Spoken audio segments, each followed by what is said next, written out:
என்னடி இவ்ளோ வெயிட்டா இருக்கு? ஃபீஸ் கட்டினல புக்ஸ் கொடுத்துருக்காங்க. ஓ கொடுத்துட்டாங்களா?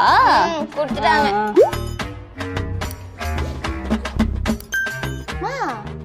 ஏன் பேக்ல என்ன தேடிட்டு இருக்க? அதெல்லாம் ஒண்ணும் இல்ல, நீ போய் மூஞ்ச கழுவிட்டு வா.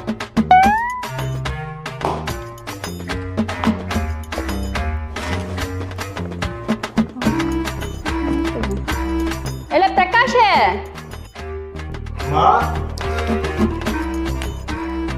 என்னம்மா? பாப்பாக்கு காலேஜ் ஃபீஸ் எல்லாம் கட்டிட்டேன். சரி, எல்லா புக்கும் இருக்கு. ஆனா இந்த ஃபேஸ்புக்கை மட்டும் காணோம். வெளியே எங்கேயாவது விழுந்திருக்கான்னு போய் பாரு.